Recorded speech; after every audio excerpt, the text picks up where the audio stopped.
Quero convidar a igreja que abramos a Bíblia, irmãos, no texto de Efésios. Estamos fazendo uma caminhada expositiva na carta Efésios capítulo 1. Estamos ainda no capítulo 1 e vamos falar hoje olhando os versículos 20 a 23, encerrando aqui o primeiro capítulo da carta.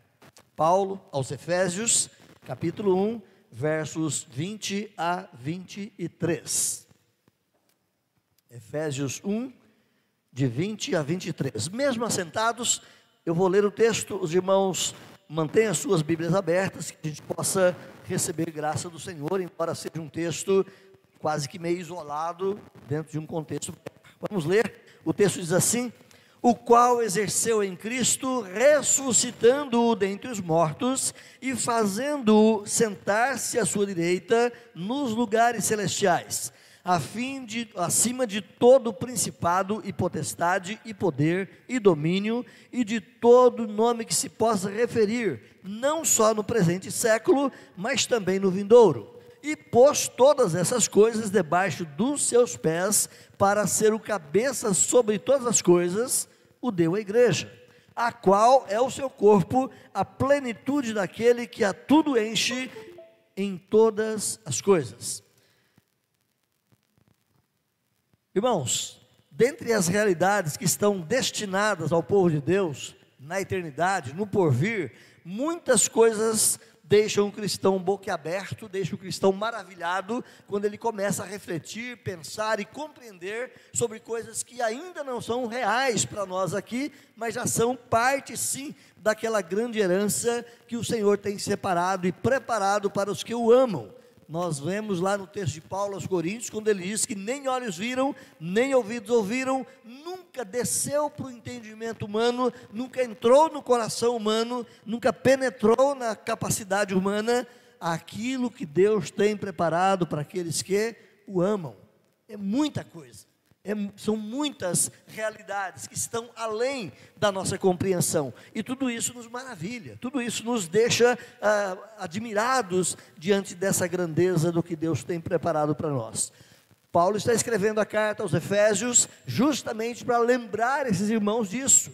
Vocês estão num momento crucial de perseguição, de rejeição, vocês estão num momento crucial onde vocês são uma minoria no meio de um continente maior, onde o paganismo domina, mas vocês estão destinados a uma realidade que ultrapassa o nosso entendimento, ultrapassa a nossa capacidade de perceber. Então, só para lembrar os irmãos, esta epístola foi escrita lá na primeira prisão de Paulo em Roma, por volta do ano 60 a 62, quando ele escreve não só esta carta, mas outras 4 cartas, onde as 5 são denominadas cartas da prisão. Lembra-se quais? Repete comigo. Efésios, está aqui a primeira. Segunda, Filipenses. Colossenses. Uma carta ou um bilhete a um amigo lá de Colossos, também chamado Filemon, e uma carta que não faz parte do conteúdo bíblico, que é a carta à igreja de Laodiceia. Essa carta sumiu, mas quando você lê a carta aos Colossenses, Paulo fala: olha, eu mandei uma carta também para o pessoal aí de Laodiceia. Então são 5 cartas chamadas cartas da prisão, que naqueles 2 anos que Paulo passou recluso em Roma, ele escreve a essas igrejas. Nós compartilhamos lá na primeira reflexão, há alguns meses atrás, até 2 meses atrás, quando falamos que o propósito de Paulo era justamente abrir os olhos da igreja de Éfeso, para que eles compreendessem as riquezas em Cristo Jesus, e não ficassem desanimados quando as situações difíceis estiverem cercando a vida deles. Então essas realidades que estão nessa carta também foram escritas para mim e para você.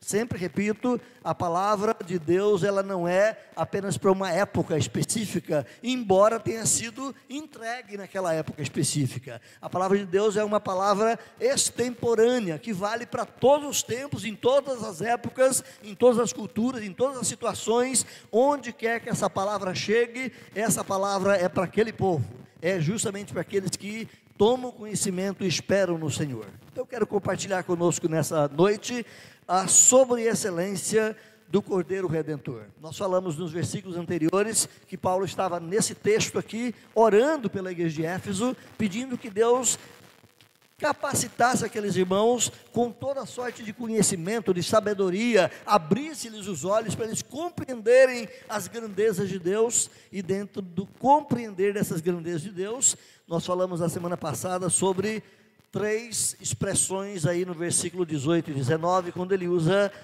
qual, compreender isso, qual seja, versículo 18, a esperança do seu chamamento, para compreenderem qual seja a riqueza da glória da sua herança, e para compreenderem qual seja a suprema grandeza do seu poder para conosco. Então Paulo continua dizendo no versículo 20, o qual, esse poder que Deus quer que nós conheçamos, Ele exerceu em Cristo Jesus. E nós vamos olhar então nas expressões que Paulo propõe aqui, a maravilha de Cristo como o Cordeiro de Deus, a sobreexcelência de Cristo como esse Cordeiro de Deus. A primeira expressão que eu proponho aqui para os irmãos é que o Cordeiro Redentor, ele é sobreexcelente, pois foi ressuscitado pelo poder de Deus. Então Paulo mostra isso nessa primeira expressão no versículo 20, o qual, esse poder, foi exercido em Cristo Jesus, quando Deus ressuscita Jesus dentre os mortos e faz com que ele assente à sua direita nos lugares celestiais. Então, como dissemos, Paulo pede a iluminação do Espírito Santo para que aquela igreja fosse habilitada a saber qual é a esperança do chamamento, qual é a riqueza da glória que eles teriam na herança dos santos e qual a suprema grandeza do seu poder para com os que cremos. Já dissemos também que esse, meus irmãos, não é o poder que Deus coloca ao nosso dispor. Não é que Deus está fazendo ou falando que esse poder é seu, para que você pudesse, quem sabe, usá-lo quando quisesse, como quisesse, mas esse é o poder de Deus que opera em nós para a nossa salvação. É o poder que Deus usou na ressurreição de Cristo, é o poder que Deus também continua usando para alcançar e salvar cada um de nós. Ou será que Ele não enfrenta os poderes das trevas quando alcança o coração do perdido? Reverendo Franz Leonard é o sogro do nosso irmão Nicodemos, mais conhecido no Brasil.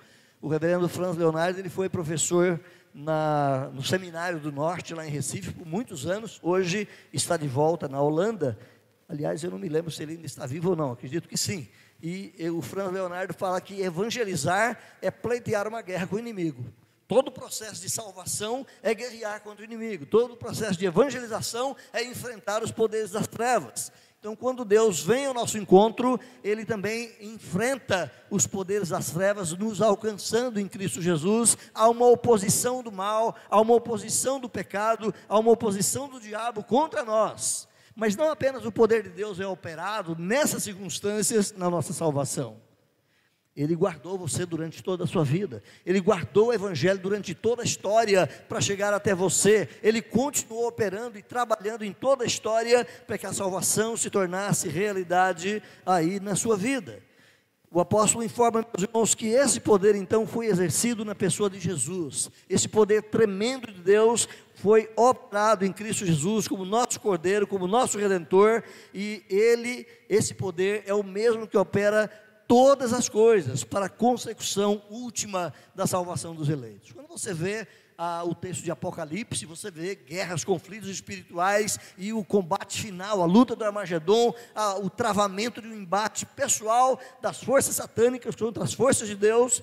Esse poder de Deus está em operação e vai estar em operação até fechar toda a história. É desse poder que Paulo está dizendo, para que nós conheçamos esse poder. Não é para que nós tenhamos esse poder e o usemos, mas para que nós conheçamos essa maravilha do poder de Deus que opera a nossa salvação.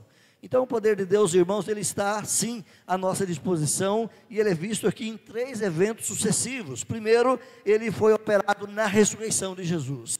Deus operou poderosamente para levantar Cristo dentre os mortos. Segundo, ele é operado na ascensão e na entronização de Cristo, ou seja, Cristo é elevado de volta aos céus e colocado na posição mais alta. Se você se lembra, na oração sacerdotal, o Senhor Jesus Cristo ora dizendo: Pai, glorifica-me com aquela glória que eu tive junto de Ti antes que houvesse mundo.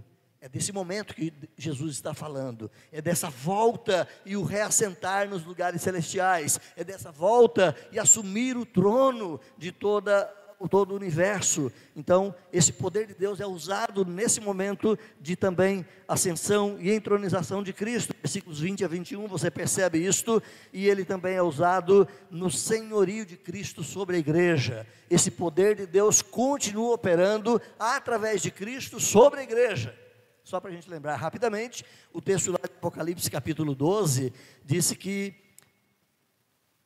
rapidamente conta ali a história da salvação. Uma mulher está grávida, essa mulher pare, dá à luz a um filho, esse filho fica muito pouco tempo sobre a terra, mas há um dragão que quer devorar a mulher e quer devorar aquela criança, e aquela criança é arrebatada e levada para os céus. O dragão persegue a mulher foge para a região de deserto, e o dragão jorra águas violentíssimas contra aquela mulher. Essa é a história da igreja.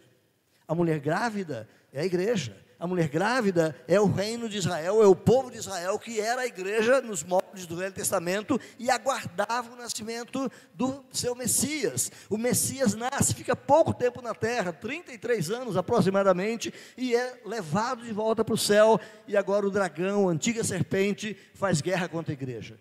Esse poder de Deus está agindo, esse poder de Deus continua atuando exatamente nesse senhorio de Cristo sobre a igreja, de um modo tal que nenhum daqueles que são do Senhor venha se perder. Ele guarda e protege todos os seus. Há uma guerra constante das trevas contra a luz, do reino de Deus contra o reino de Satanás, da potestade do mal contra a própria pessoa de Deus, na igreja e por causa da igreja.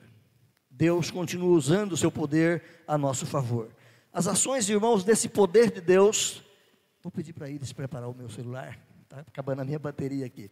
As ações de Deus sobre o Cordeiro Redentor fizeram Cristo então sobreexcelente, fizeram Cristo então sobreexaltado, porque enquanto aqui ele estava humilhado, enquanto aqui ele havia se esvaziado dos seus atributos, da sua glória, da sua grandeza, e viera assumir a nossa miséria, a nossa pobreza, mas esse poder é usado por Deus para elevar Cristo de volta, para ressuscitá-lo e colocá-lo nos lugares celestiais, na posição de mais alta honra.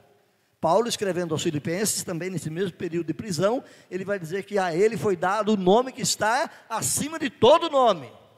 Qual é o nome? Kyrios. Foi dado a ele o nome de Senhor. Ele é Senhor absoluto sobre tudo e sobre todos. Foi dado a Jesus, a ninguém mais. Ele é o Senhor. Paulo relaciona aqui, meus irmãos, então, esse poder de Deus no tremendo evento da ressurreição, exatamente com o suprimento de toda a graça necessária disponível para cuidar da igreja, para preservar a igreja, para guardar a igreja, o povo de Deus, a noiva de Cristo Jesus. Essa noiva, como diz Luiz Berkoff, ela não é acrescentada, ou ela não é formada na conversão de cada membro.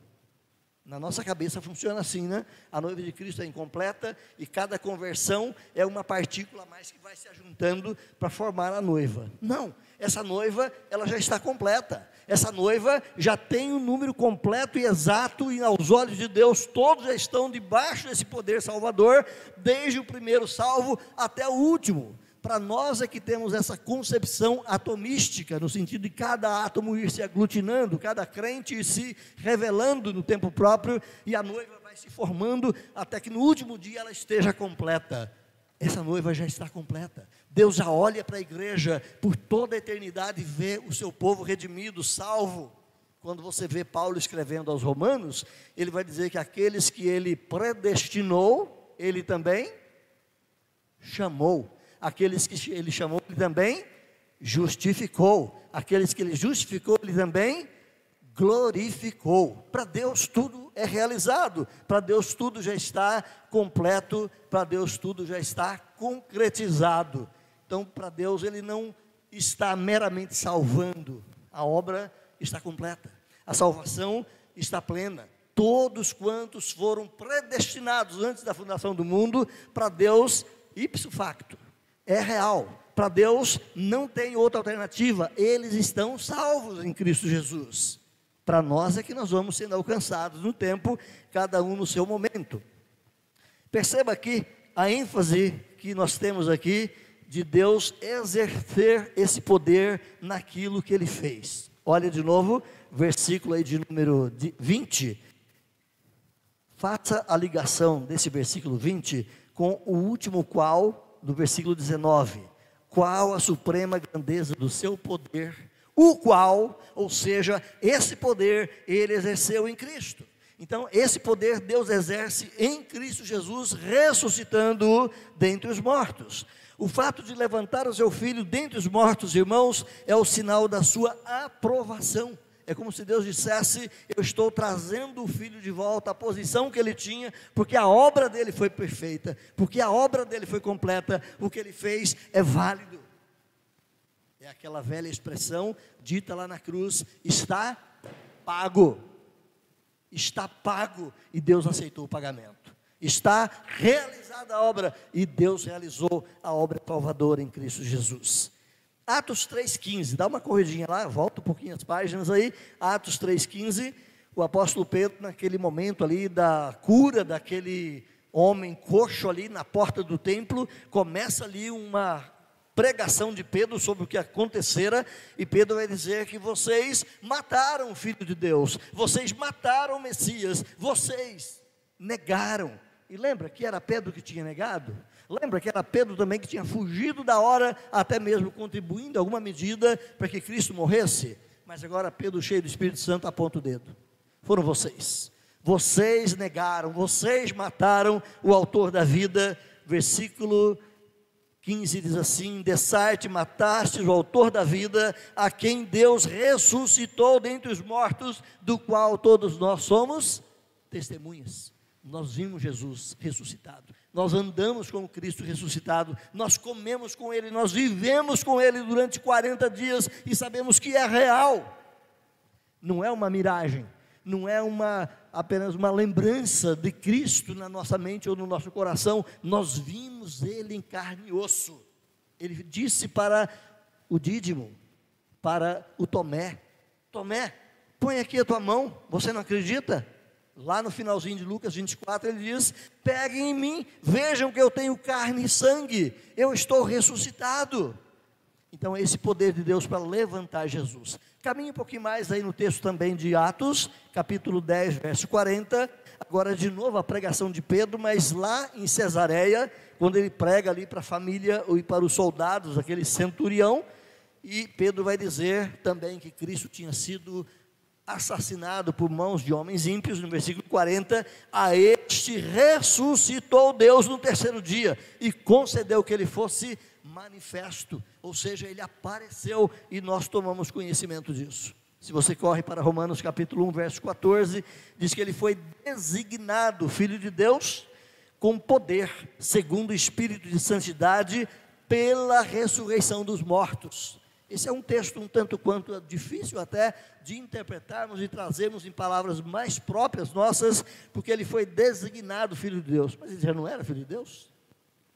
A ideia é que Deus reconheceu a obra de Cristo, que Deus reconheceu o favor de Cristo na nossa salvação e o traz de volta, recolocando exatamente ali, naquela posição gloriosa que ele tinha antes da fundação do mundo, dentro da Trindade, no exercício da plena santidade e da sua plena divindade, ali na eternidade. Deus ressuscitou a Cristo, segundo o Espírito de santidade, pela ressurreição dos mortos, a saber, esse é Jesus Cristo, o nosso Senhor. Irmãos, para Paulo e para todo o Novo Testamento em geral, a cruz, a ressurreição e a ascensão, podemos pensar na glorificação de Cristo, essas coisas são consideradas como três partes de um grande ato de Deus. É o elevar de Cristo, tirá-lo da sua posição de humilhação e elevá-lo. Então você vai olhar para os estados de Cristo, você vai encontrar o estado de humilhação, desde a sua concepção, o seu nascimento, a sua vinda para esse mundo terrível, a sua vivência no meio da nossa pecaminosidade. Ele não precisava disso, tudo isso é humilhação para o Filho de Deus. Ele vive uma vida em contato com com essa nojeira que é a nossa pecaminosidade, ele morre pela nossa pecaminosidade, ele vai ao túmulo por causa disso. Tudo isso faz parte desse estado de humilhação de Jesus. Mas você encontra um outro estado de Cristo, que é o estado da exaltação. Ela começa ali, no túmulo, quando Deus o ressuscita dentre os mortos, quando Deus recebe o sacrifício de Jesus como válido, quando Deus o eleva depois na ascensão e o entroniza de volta no seu lugar de glória. É a exaltação de Jesus. Então esses três atos, ressurreição, ascensão e entronização, ou a dotação de o título de Senhor para ele, são partes desse grande ato de Deus que é a elevação de Cristo ou a glorificação de Jesus. O apóstolo Paulo, meus irmãos, ele nos concita, ele nos convida, ele nos impulsiona aqui a contemplarmos esse poder em Cristo. É disso que Paulo está falando, para que vocês conheçam o poder de Deus. Esse poder manifesto na ressurreição, esse poder realizado ou trabalhado ali na ressurreição de Jesus, esse poder já opera, e esse poder está em operação no mundo. Paulo está dizendo para os crentes de Éfeso: irmãos, não desanimem, problemas virão, perseguições virão, mortes virão, não desanimem, o poder de Deus está em operação sobre a igreja e a favor da igreja. Então esse poder está operando na história, está operando com a história, está operando em nós, para a realização da salvação, ao mesmo tempo trazendo a nós os efeitos e as esperanças da salvação. Se você vai lá para o Coliseu Romano, não meramente uma visita a Roma, mas na lembrança histórica daquilo que aconteceu ali no Coliseu Romano, você vai encontrar o testemunho de pessoas que estavam lá, pessoas que ao morrer diziam: salve, ó Cristo, os que vão morrer te saúdam. Quando a saudação, na verdade, nunca era para Cristo, até ali naquela época, mas a saudação lá no Coliseu Romano era para quem? Para o imperador romano. Ele era o grande Deus. Salve Nero, salve César, salve Augusto. E era uma saudação de reconhecimento da glória, da honra daquele que era o imperador de Roma. Mas os cristãos ali, ao morrerem trucidados, mortos, assassinados brutalmente, eles olhavam para os céus e diziam: salve Cristo, os que vão morrer te saúdam. A esperança da fé em Cristo Jesus fortalece, sustenta e nos ampara, exatamente porque esse poder de Deus está em operação. Se você nunca leu, vai ler esse ano, faça como um propósito de vida para você, ler esse ano Os Mártires do Coliseu Romano. É um livro fantástico, que vai mostrar exatamente, contar exatamente essas histórias daquele período da perseguição da igreja, quando brutalmente a igreja era assassinada, era martirizada. Aí a gente olha para aquelas páginas, a gente olha para aqueles rios de sangue daquele período histórico e perguntamos para nós mesmos: será que eu aguentaria isso?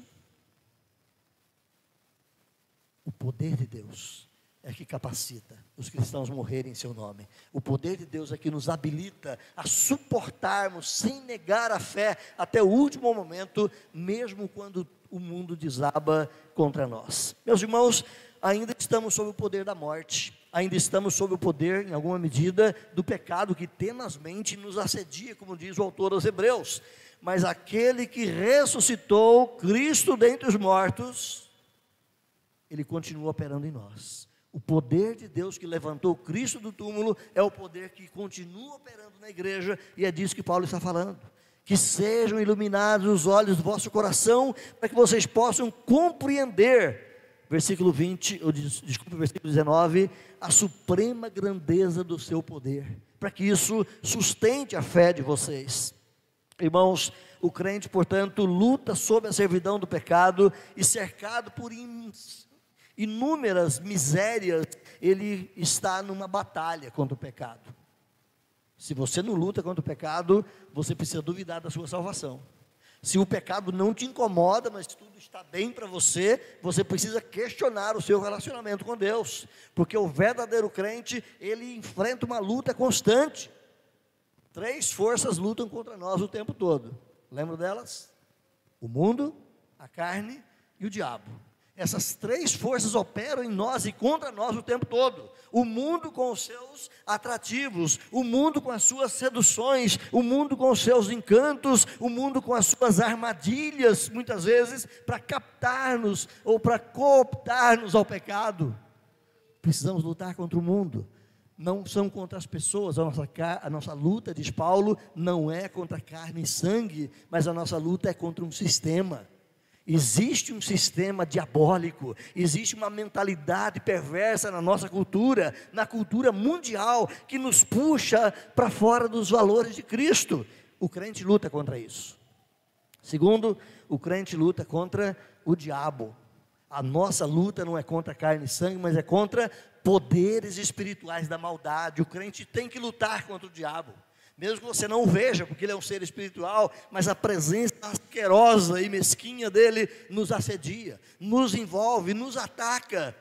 Paulo vai dizer de flechas inflamadas, suas tentações tentando penetrar a nossa mente, invadir o nosso território e nos derrubar. E o mundo luta, o crente luta contra si mesmo. O crente luta contra as forças dominantes da sua natureza pecaminosa. Ai de mim, é a expressão que a Bíblia nos ensina. Ai de mim. Então, queridos, é disso que Paulo está tratando aqui. Embora nessa servidão, nessa escravidão, nessa condição de pecador, luta contra o pecado, luta contra o diabo, luta contra o mundo, Paulo diz: conheçam esse poder. Olhem esse poder, saibam o que é esse poder de Deus que está operando a vosso favor. E é disso que Paulo vai dizer que ele vai nos levar salvo até o último dia. Quem garante a sua salvação não é a sua obediência. Quem garante a sua salvação não é a sua fé. Quem garante a sua salvação não é a sua capacidade de realizar alguma coisa no reino de Deus. Quem garante a sua salvação e te cerca o tempo todo é esse poder de Deus. Guarda o seu rebanho, preserva cada um de nós, guarda e cuida de cada uma de suas ovelhas, de modo tal que no último dia, ele vai fazer a contagem, na ilustração da parábola do próprio Senhor Jesus Cristo, 1, 2, 3, e vamos pensar que o rebanho só vai até 100, e ele não vai contar até 99 e dizer falta uma, não, estão todos aqui, todos os filhos que o Pai me deu, todos quantos por quem eu morri, todos quantos por quem o sangue foi derramado, estão todos aqui, milhões e milhares de milhares, mas todos redimidos, todos salvos naquele grande e último dia, preservados pelo poder de Deus. O texto lá de Filipenses 1, verso 6, você o conhece muito bem. Paulo vai dizer que estou plenamente certo de que aquele que começou a boa obra em vós, ele há de completá-la até o último dia. Todos quantos o Pai me deu estarão lá. A vontade do Pai é que nenhum eu perca, disse Jesus lá em João 6. 2 Timóteo capítulo 4, versículo 18, Paulo vai dizer assim, 2 Timóteo capítulo 4, versículo 18, o Senhor me livrará também de toda obra maligna e me levará a salvo para o seu reino celestial, a Ele, pois, a glória pelos séculos dos séculos, amém.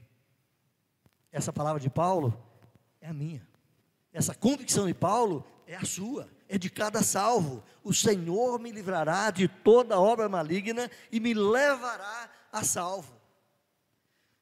A visão que temos nessa questão da luta espiritual é que os poderes espirituais estão aqui à nossa volta. Estamos cercados por uma realidade de poderes, de entidades, de seres reais, anjos inteligentíssimos da maldade, e eles lutam para atingir cada um de nós.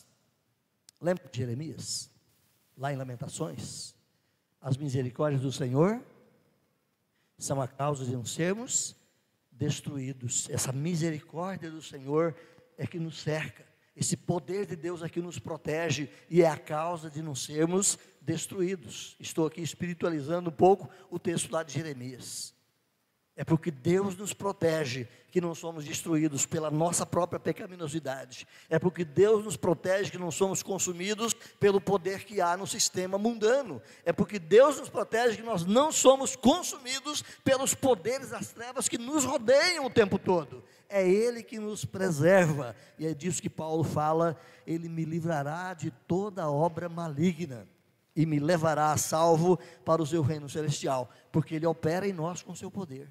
Paulo quer que nós conheçamos isso, nos apropriemos disso, não abrimos mão dessa certeza de salvação. Então Paulo ora aqui para que os efésios sejam dados a eles olhos abertos, olhos de esclarecimento, a fim de que possam ver, a fim de que possam discernir que, para que se faça possível a transformação da sua sólida esperança em uma gloriosa realização a vir, de modo que eles percebam essa plena herança em Cristo.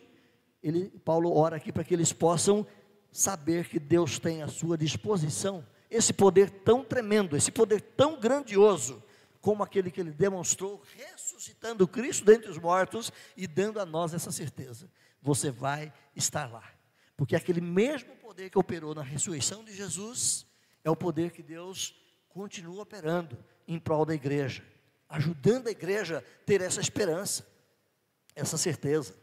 Então esses atos, irmãos, de poder que ressuscitou a Cristo e fez Cristo assentar-se à destra do Pai, são tipos também daquilo que acontecerá com os crentes. Esse mesmo poder que ressuscitou a Cristo dentre os mortos, Romanos capítulo 6, verso 13, salvo engano, Paulo vai dizer: esse mesmo que ressuscitou a Cristo dentre os mortos, também ressuscitará os nossos corpos mortais. A ressurreição de Cristo, o poder operado na ressurreição de Cristo, é o mesmo poder que Deus vai operar quando lá no último dia, ao tocar da última trombeta, os mortos ressuscitarão. Se eu estiver no túmulo, eu levantarei dali para a glória de Deus, com o poder de Deus. Existe um questionamento banal que a gente critica aqui e ali, você talvez já tenha passado por ele em alguma conversa: o crente pode ser cremado? Não vai sobrar nada, como é que Deus vai ressuscitar? E quem diz que Deus precisa de alguma coisa para ressuscitar alguém? Pergunta-se: os restos mortais de Adão, onde estão? Será que sobrou algum ossinho, algum dado ali, genético, para que Deus use aqui? Gente, lá no computador de Deus tem um código genético de todo mundo. Ele sabe de cabeça qual é o genoma de cada um de nós, e no último dia Ele vai aplicar de novo o mesmo homem, morto e caído ali, ou pulverizado. Quem lembra da Challenger? 1986, lá pelos meados daquele ano, uma nave que estava indo para o espaço explodiu. Sobrou o que daqueles? Pela primeira vez estava indo um civil naquela viagem interespacial, uma professora. Me lembro disso, foi no ano que nasceu o meu primogênito. O que sobrou deles? Deus precisa de algum pedacinho para ressuscitá-los? Não. Assim como Deus do nada trouxe à existência todas as coisas, também Deus é o mesmo Todo-Poderoso para, com esse poder, levantar cada um dos mortos e trazê-los de volta à vida. Os crentes também vencerão a morte, assim como Cristo, por causa do poder de Deus, quando gloriosamente serão ressuscitados dos túmulos. É como Paulo disse, é como se Paulo dissesse: não se desesperem, irmãos, vocês aqui na Ásia Menor estão num momento crucial, perseguições estão vindo, vocês sofrerão, mas não se desesperem, porque o poder de Deus que ressuscitou Cristo vai manter, vai sustentar cada um de vocês. Em qualquer época, o crente precisa ter essa certeza: Deus está me sustentando, e Ele me levará salvo até o último dia. Segunda expressão que eu quero trazer para nós, rapidamente agora, mais rapidamente ainda, né? É que o Cordeiro Redentor, Ele é sobreexcelente, porque Ele foi exaltado pelo poder de Deus. Deus exerceu o seu poder sobre o seu Filho Jesus Cristo, não só na ressurreição, mas também na sua exaltação, levando Jesus, ascendendo e levando de volta e colocando Jesus na mesma posição gloriosa que Ele tinha antes que houvesse mundo, antes que Ele viesse a ser encarnado aqui na terra, de modo que a ressurreição do Senhor crucificado foi seguida pela sua elevação. Para nós houve um lapso de tempo, 40 dias entre a ressurreição e entre a ascensão. O que são 40 dias para Deus? Se 1000 anos é como um dia, o que são 40 dias? Alguns segundos? A gente pensando em tempo ali para brincar com a ideia. Não há para Deus esse tempo que nos separa, mas o mesmo poder que levantou Cristo dentre os mortos é o poder também que leva Cristo de volta à sua posição. Portanto, a entronização de Cristo, irmãos, é um dos elementos mais documentados no ensino do Novo Testamento. Você vai encontrar inúmeras vezes essa afirmativa que Deus levou Jesus de volta, que Ele colocou Jesus nos lugares celestiais. E isso começa lá no Salmo 110. Lembra do Salmo 110? Disse o Senhor ao meu Senhor: assenta-te aqui à minha direita, até que eu coloque todos os teus inimigos debaixo dos seus pés. Era um salmo messiânico, um salmo apontando já para essa elevação de Cristo. O Salmo 110, portanto, ele proveu a base teológica do Novo Testamento, exatamente para dizer: Cristo será exaltado, Cristo se assentará de novo à direita de Deus Pai. O Salmo 110 expressa, portanto, o principal ponto de partida, onde se apoia todas essas bases citadas no Novo Testamento, e são muitos os textos. Não teria condição de trazer cada um deles aqui, mas trago para você particularmente o versículo 31, do capítulo 5 de Atos, Atos 5, 31, os apóstolos ali na pregação do Evangelho vão dizer que Deus, porém, com a sua destra, o exaltou a príncipe e salvador, a fim de conceder a Israel o arrependimento e a remissão dos pecados. Hoje pela manhã, a superintendência da escola dominical leu conosco o texto lá de Isaías, capítulo 9. Corre lá comigo, só para um exercício breve e rápido. Isaías, capítulo 9. Aquele texto, queridos irmãos, ele é um texto interessante, e muitas vezes nós olhamos apenas ali para a promessa. É uma promessa da vinda do Salvador, é isso? Você olha para aquele texto, versículos 1 a 7, e você olha ali uma promessa que Deus enviaria. Para a terra que estava aflita, haveria ali a presença do Messias. Onde havia trevas, ali haverá agora a luz. Sim, o Cristo veio e andou naquelas terras de trevas. O povo que andava em trevas viu a sua maravilhosa luz. Sim, isso se cumpriu. Mas quando você olha, por exemplo, o versículo 3, tens multiplicado este povo, a alegria aumentaste, alegram-se eles diante de ti, como se alegram na ceifa, quando exultam, quando repartem os despojos, porque o Senhor quebrou o jugo que pesava sobre eles, o Senhor tirou o jugo opressor que estava sobre eles. Isso vai acontecer lá na morte de Jesus. Os primeiros versículos do ministério de Jesus. Versículo 5, porque toda bota com que anda o guerreiro no tumulto da batalha, toda veste enlameada com sangue, serão queimadas, e vai sobrepor, vai existir um reino de paz, onde não haverá mais lutas e guerras. Isso já aconteceu? Não, está por vir. Ainda estamos numa época de guerras, de sangue, de lutas, de mortes, mas esse período aqui ainda virá, onde não haverá mais guerra. Por quê? Aí o versículo 9, o 6 é a grande expectativa, porque esse menino nos nasceu, é Natal, porque o menino veio, ele se tornou o nosso maravilhoso conselheiro, o nosso Deus forte, o Pai da eternidade, o príncipe da paz, e é disso que Pedro está dizendo aqui em Atos 5:31.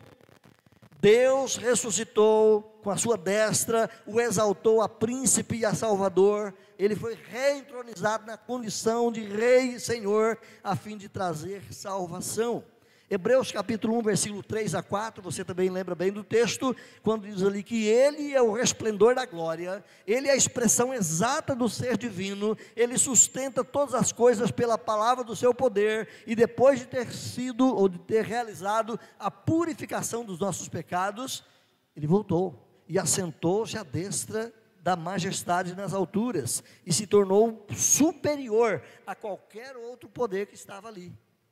Serafins, querubins, anjos poderosíssimos que exaltam e glorificam o Senhor, o Cristo humilhado, o menino da manjedoura, o homem da cruz, agora é elevado e está acima desses poderes todos, e é disso que Paulo trata conosco mais uma vez aqui em Efésios. Volta para lá comigo, Efésios capítulo 1, versículo final do 20, fazendo-o sentar à direita nos lugares celestiais, acima de todo principado, de toda potestade, de todo poder, de todo domínio, não só da nossa época presente, mas também da época por vir.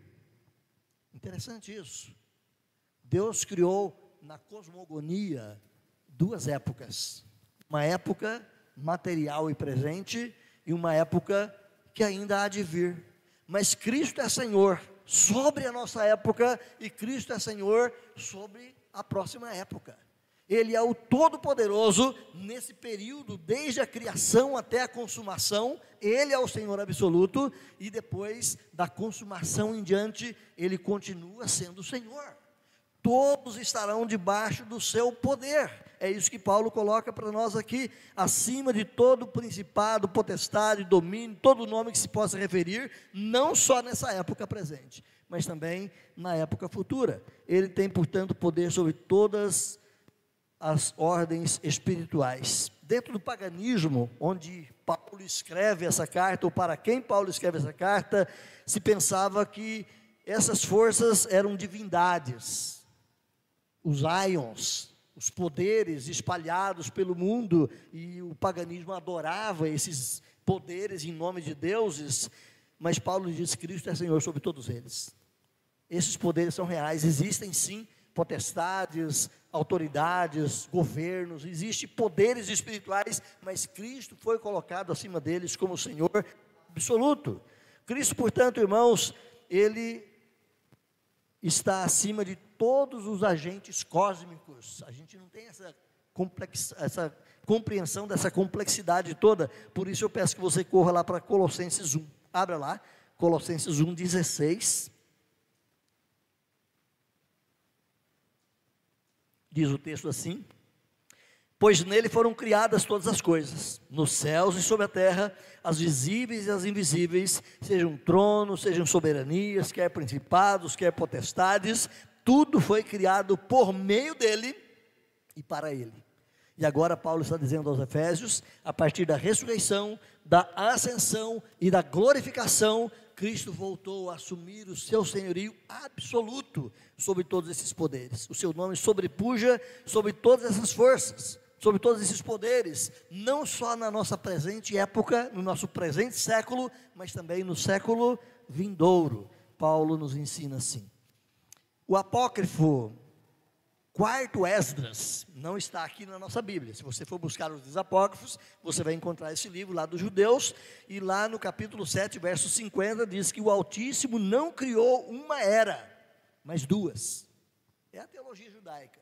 Deus criou o mundo para viver em duas grandes eras. Uma era da criação, a consumação, e uma era que dentro da teologia judaica era chamada de mundo vindouro.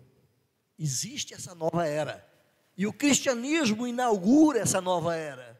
Nós temos no mundo aí a circulação dessa filosofia de nova era, e ela é uma nova era, entre aspas, que detona valores cristãos. A nova era vai contra os princípios cristãos, mas a verdadeira nova era é a era por vir em Cristo. É a era iniciada em Cristo Jesus, desde a sua ressurreição, ascensão e glorificação. Para Ele, nós já estamos nesse tempo. Os últimos dias, o novo tempo, já é o tempo onde o cristão está presente. E Jesus é Senhor Supremo sobre tudo isso.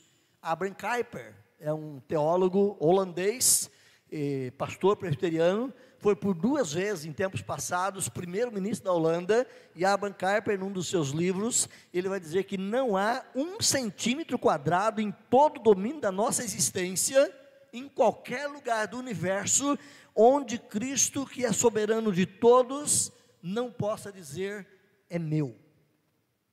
Ou seja, todo o universo, em toda a nossa existência, Ele é Senhor sobre tudo. Ele é o dono absoluto de tudo. Por isso que Romanos capítulo 11, verso 36, que você também bem conhece, o texto vai dizer o que lá? Porque dele, por meio dele e para ele são todas as coisas. Porque dele, por meio dele e para ele são todas as coisas. Ele é o Senhor absoluto, sobre tudo, sobre todos. Deixa eu voltar aqui que apagou o meu computador.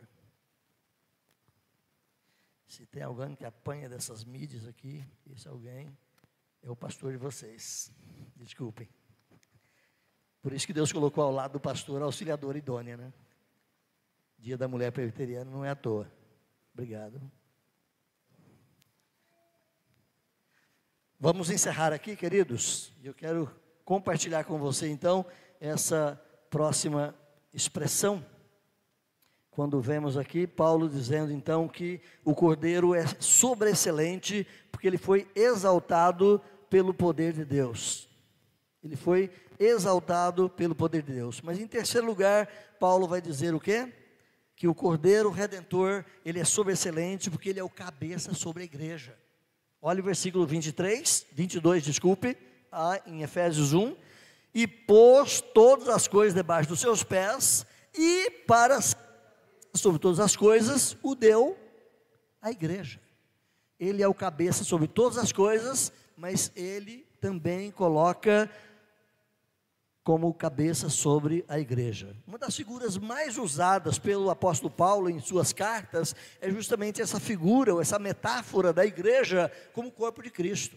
São muitos os temas e títulos ou metáforas que Paulo e os outros escritores usam a respeito da igreja. O que é a igreja? É o povo de Deus. O que é a igreja?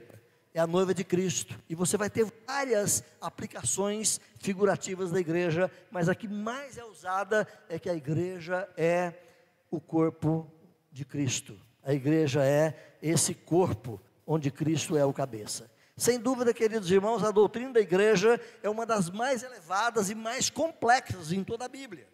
É uma doutrina extremamente ampla, e nós talvez teríamos que aplicar tempo. Quando o pastor prega 40 minutos, 50 minutos, 1 hora, gente, é para nosso bem. Nós temos que aplicar tempo, aplicar a nossa mente, o nosso cérebro, para compreender essas grandezas de Deus, e sem dúvida nenhuma, isso exige de nós. Paulo vai dizer lá em Efésios também, um pouco mais à frente, capítulo 5, quando ele trata ali da submissão, homem e mulher, e relação marido e mulher, e ele fala o seguinte: eu não estou falando disso. Grande é esse mistério. Qual mistério? Da relação do homem e mulher? Não, grande é esse mistério, mas eu me refiro a Cristo e a igreja. A arguição de Paulo ali não é simplesmente para tratar de casamento, é para tratar da complexidade, da profundidade que é o mistério dessa relação marital entre Cristo e a igreja, essa relação de amor entre o Cordeiro de Deus e esse povo que ele alcança. Nós somos chamados então, queridos irmãos, a vivenciarmos sim essa realidade, a realidade onde Cristo é Senhor e cabeça da igreja. Eu quero terminar aqui, eu estou me apanhando aqui de novo, só um minutinho.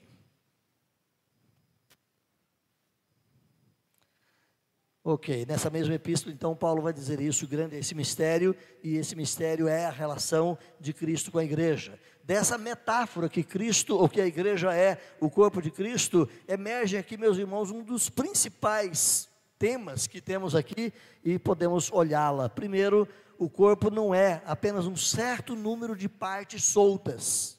O seu corpo não é apenas um monte de membros que estão aí desgringolados e soltos na relação uns com os outros, que se ligaram, quem sabe, aleatoriamente, mas o corpo é construído inteligentemente por Deus. Cada parte do nosso corpo está ligada a outra, e todas dependem da cabeça.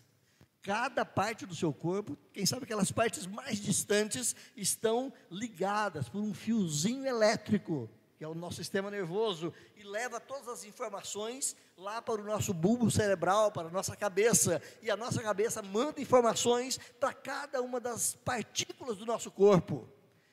É essa cabeça que Paulo fala, Cristo é essa cabeça da igreja.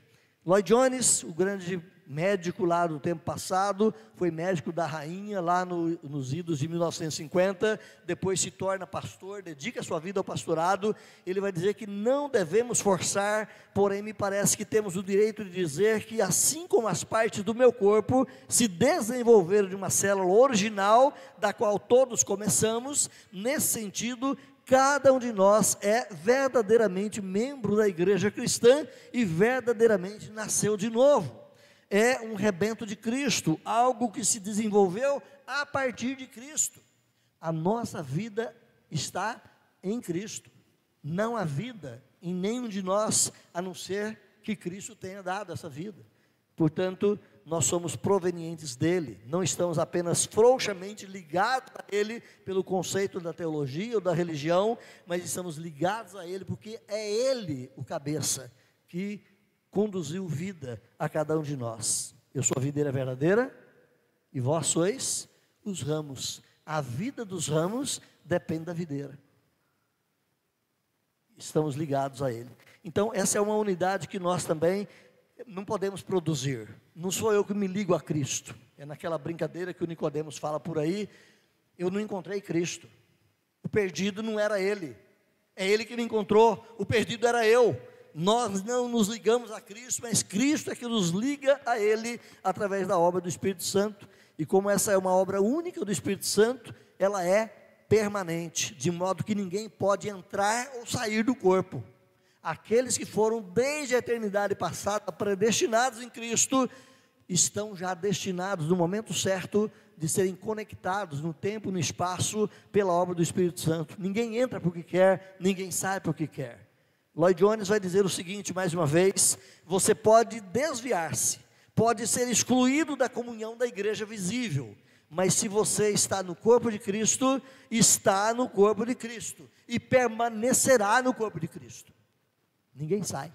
Aquele que uma vez foi salvo está conectado a Cristo por toda a eternidade. É isso que Paulo está dizendo. Cristo foi ressuscitado entre os mortos, Cristo foi elevado aos céus e colocado na condição de Senhor e se tornou o cabeça da igreja. Como cabeça da igreja, o Senhor Jesus é a única autoridade e nós não podemos reconhecer nenhuma outra. João Calvino, que viveu na época onde o papismo era uma coisa muito mais forte do que é hoje, embora ainda tenha o seu poder na história, mas João Calvino vai dizer o seguinte: já que Cristo é o único a ser chamado cabeça, todos os outros, sejam anjos, sejam homens, são forçosamente postos em seu devido lugar como membros, de modo que aquele que é mantido em seu mais elevado posto é ainda dos membros sujeitos à cabeça, que é Cristo. Ou seja, não existe outra cabeça, não existe outro nome sobre a igreja, não existe um outro líder sobre a igreja, não existe um outro grande sobre a igreja, é Cristo. E quaisquer que sejam os outros que estão aqui na terra, em qualquer posição de poder, estão sob o poder de Cristo Jesus. Não há chefe na igreja, a não ser Cristo Jesus. O chefe supremo da igreja não está sentado em Roma. O chefe supremo da igreja está sentado à direita de Deus Pai Todo-Poderoso. É disso que Paulo está dizendo. Como cabeça da igreja, Cristo é a origem, Cristo é o centro da vida, e mesmo considerando os nossos parcos conhecimentos da anatomia, da fisiologia, e Paulo também tinha menos conhecimento talvez em algumas questões, mas ele estabelece essa metáfora perfeita. Cristo é a cabeça que conduz toda a igreja. Lloyd Jones, mais uma vez, era médico e ele entende essas questões. Ele vai dizer: não há nenhuma parte do corpo que não seja controlada pelos nervos e pelo sistema nervoso. A vida de cada músculo, de cada parte, é transmitida pela energia e pela força nervosa. Em última análise, todos os nervos podem ser rastreados até chegar no cérebro, situado na cabeça. Esta constitui o centro e a origem, pelo que é ela então quem controla a energia nervosa de todo o corpo, de cada parte, de cada partícula desse sistema. E aplica-se a Cristo. Ele é o centro, o cockpit, a cabeça que coordena a vida da igreja. Paulo fala aí, versículo 23, a qual é o corpo, a plenitude daquele que enche todas as coisas. Então, da ascensão até a segunda vinda de Cristo, o corpo de Cristo, que é a igreja, ele cresce, se desenvolve, alguns vão levados de volta para a glória, outros vão nascendo e sendo colocados aqui nesse corpo, mas ela está completa. Deus não olha para a sua igreja quebradiça e imperfeita, Deus olha para a sua igreja de forma completa e plena. Termino.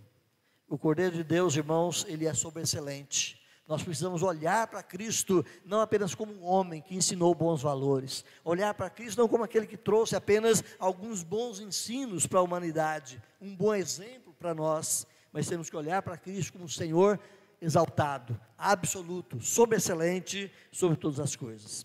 Toda honra, toda glória, todo louvor são dadas a Ele, são tributadas a Ele. Tudo que você tem, tudo aquilo que você é como cristão, se deve tão somente ao Senhor Jesus Cristo. Paulo está orando para que a igreja de Éfeso abra os seus olhos, compreenda essas coisas e viva nesse mundo ruim, nesse mundo de perdição, de perseguição, mas sabendo disso, estamos em Cristo. Que eu e você, que cada um de nós possamos ter esse olhar que Paulo nos orienta aqui, olhar para esse Cristo, ressuscitado, elevado e exaltado, colocado acima de tudo, mas como cabeça e Senhor da igreja. Que Ele nos abençoe e que nessas semanas celebrativas ao Natal, nós possamos ter essa boa compreensão de quem é o menino da manjedoura, de quem é o Cristo da cruz, quem é o Senhor sobre todo mundo.